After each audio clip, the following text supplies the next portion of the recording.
La Chine commémore le 85e anniversaire de l'incident du 18 septembre 1931, lorsque l'armée japonaise a commencé son invasion du nord-est du pays.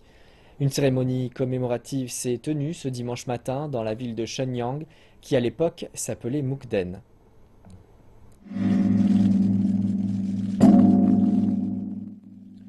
Se souvenir d'il y a 85 ans, lorsque l'armée impériale japonaise a utilisé un prétexte monté de toutes pièces pour ouvrir le feu sur l'armée chinoise. Les sirènes résonnent dans la ville de Shenyang pour rappeler aux gens les nombreuses batailles féroces qui ont fait des millions de morts. Nous ne devrions pas oublier l'humiliation qui nous a jadis été imposée. Nous devrions transformer notre peine en force pour développer notre pays. L'histoire nous apprend que nous ferions des victimes faciles pour les brutes si nous restions à l'arrière. Il n'y a que par le développement que nous pouvons renforcer notre nation. Le 18 septembre 1931, l'armée impériale japonaise a fait sauter une section de voie ferrée sous son contrôle près de Shenyang. Elle a utilisé ce prétexte pour accuser l'armée chinoise de sabotage et déclarer la guerre à la Chine le soir même. 5 mois plus tard, l'armée japonaise occupait les 3 provinces du nord-est de la Chine. C'était le début de 14 ans de domination coloniale qui s'est terminé par la reddition du Japon à l'issue de la Deuxième Guerre mondiale en 1945.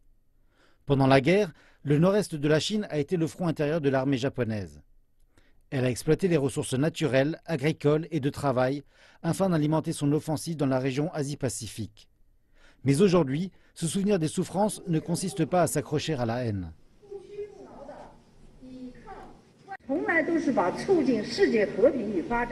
Nous fixons toujours la promotion du développement pacifique comme notre plus haute obligation.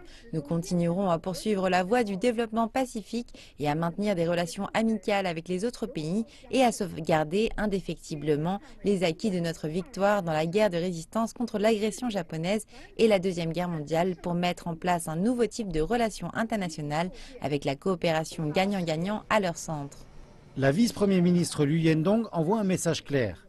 La paix et le développement pour chercher un terrain commun et la coopération et éviter les incompréhensions et les conflits.